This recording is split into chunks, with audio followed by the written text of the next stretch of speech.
How are you, sir? Good to see you. Not too bad, not too bad. Thank you so much. I will turn it over to John to speak tonight. And if we've got a little camera crew here, so Lou, if you could step off to one side and that would be fantastic so you can get him on camera. Sorry. Well, thank you so much for the gracious introduction. And it's tough, of course, following heavy hitters and incredible individuals like Neil Kashkari, like Pete Peterson, both men who I've gotten to know over the course of the campaign and who I've come to admire and respect greatly. So, gentlemen, it's a pleasure to share your company once again. And so my friend gave away the punchline, but yes, I am the Republican nominee running for Congress against Maxine Waters. And the interesting thing about this race to me and about my reasons for running is the fact that my reasons for running, and one of the reasons I'm excited to address you all here tonight, is the fact that I'm fundamentally a cultural candidate. Now, what do I mean by that? A lot of times you hear the phrase thrown back and forth culturally, that America's, we have to choose between, the socially liberal, the socially conservative, or libertarian perspective on so many different issues. But the thing that I think is missing from this argument is an emphasis on a word that is almost hackneyed, almost cliche, because people are using it so often, and yet something that's very important. That's not simply tolerance, but love, friend.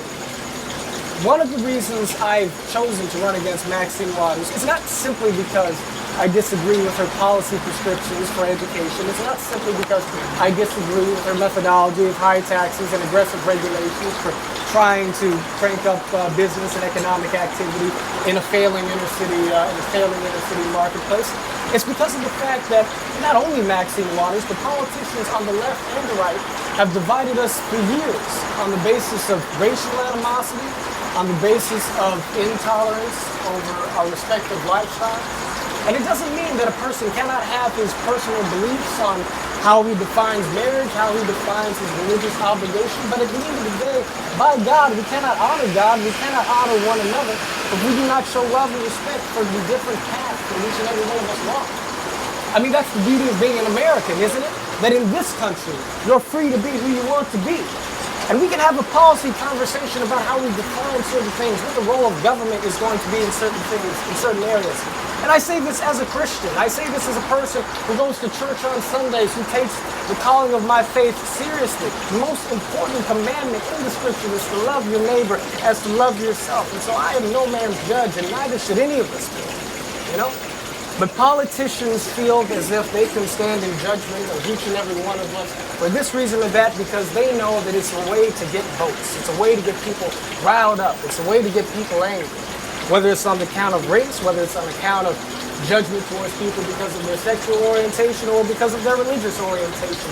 There are so many cheap roads to angering people into getting involved enough to vote for somebody, but it doesn't contribute to the long-term prosperity of America, of the state of California, or to the health of our political process. And so in the inner city, there's a particular set of issues that, of course, concern me. There's racial animosity between Black and Latino, between minorities and the Caucasian community.